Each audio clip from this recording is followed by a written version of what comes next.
इस बीच गाजा युद्ध में शांति स्थापना की उम्मीद अब कमजोर होती जा रही है। हमास सीज फायर के लिए तैयार है, लेकिन नेतन्याहू की शर्त यह है कि गाजा डील तभी होगी जब आईडीएफ के सामने जंग बंद करने की शर्त ना रखी जाए। नेतन्याहू के इस रुख पर इजरायली जनता नाराज है और इस बीच 7 अक्टूबर 2023 हमलों पर यूनाइटेड नेशन मानवाधिकार की रिपोर्ट ने जनता को और भी ज्यादा भड़का दिया है।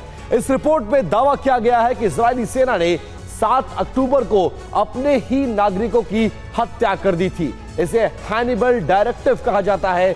क्या है हैनिबल डायरेक्टिव और क्या सच में इजराइल की सेना ने अपने नागरिकों की हत्या की, इस रिपोर्ट में देखिए।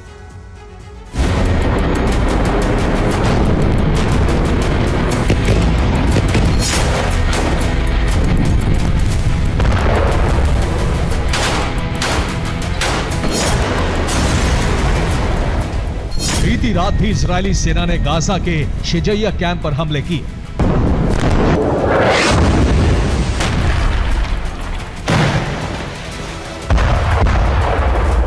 इस हमले में 9 फिलिस्तीनी नागरिकों के मारे जाने की रिपोर्ट है।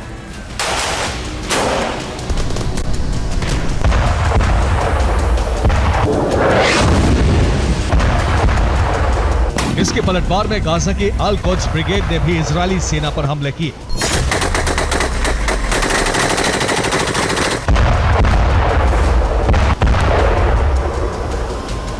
इजरायली सेना को गाजा में किसी भी तरह के हमले करने की छूट दी गई है। इजरायली सेना के एक सैनिक ने ही इस बात की जानकारी दी है।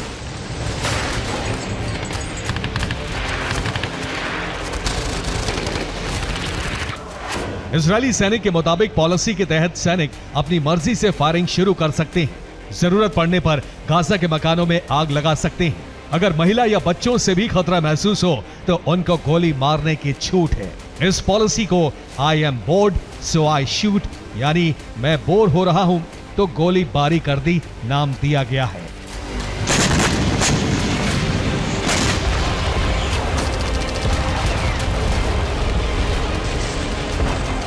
इजरायली सैनिक के इस कबूलनामे के बाद इजराइल पर अंधाधुंध फायरिंग और युद्ध अपराध के आरोप लग रहे हैं।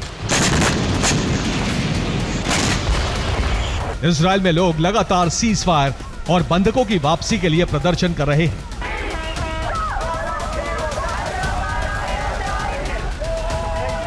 लेकिन इजरायली जनता का गुस्सा एक और रिपोर्ट से भड़क गया है।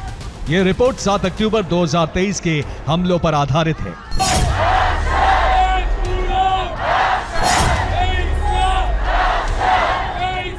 इसी दिन हमास ने इजराइल की सुरक्षा दीवार को तोड़कर इजरायली शहरों पर हमले किए थे और इजरायली लोगों की हत्या की थी।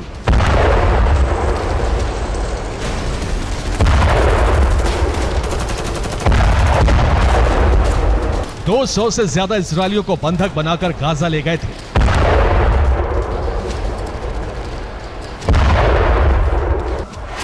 इन हमलों पर संयुक्त राष्ट्र की स्वतंत्र मानवाधिकार संस्था ने एक रिपोर्ट जारी की है। रिपोर्ट में लिखा है कि 7 अक्टूबर को इजरायली फोर्सेस के सामने नागरिकों को सुरक्षित रखने की चुनौती थी, लेकिन इजरायली फोर्सेस ने अपने ही नागरिकों को गोली मार दी। रिपोर्ट के मुताबिक आईडीएफ ने अपने 14 नागरिकों को गोली मारी। इसे हैनिबल डायरेक्टिव कहा जाता है। अल्लाहु अकबर। उस दिन इजरायली नागरिकों को हमास के लड़ाके बंधक बनाकर गाजा ले जा रहे थे और इजरायली फोर्स हर बंधक को बचाने में नाकाम थी।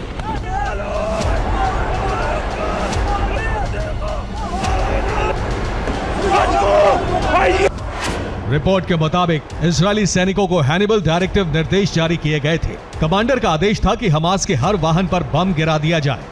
भले ही हमले में इजरायली बंधक मारे जाएं, लेकिन हमास के वाहन वापस नहीं जाने चाहिए।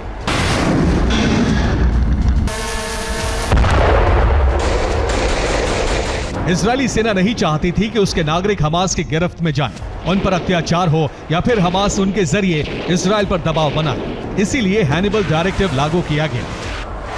सैनिकों को दुश्मन के गिरफ्त में जाने से रोकने के लिए हैनिबल डायरेक्टिव का इस्तेमाल किया जाता है। इसे हैनिबल प्रोटोकॉल भी कहा जाता है। जब सेना को लगता है कि सैनिक को अगवा होने से बचाना मुश्किल है तो उसे गोली मार दी जाती है। या फिर दुश्मन सहित सैनिक को भी बमबारी में मार दिया जाता है। हैनिबल डायरेक्टिव का नियम आईडीएफ में 1986 में लागू किया गया था। इजराइल ने एक सैनिक के बदले 150 तक फिलिस्तीनी कैदी रिहा किए हैं और इसीलिए हैनिबल प्रोटोकॉल लागू किया गया। 7 अक्टूबर को इजराइल पर यही खतरा था और रिपोर्ट के मुताबिक इसीलिए हैनिबल डायरेक्टिव लागू किया गया। हालांकि इजराइल सरकार ने इसका खंडन किया है। Bureau report, TV9, Bharat.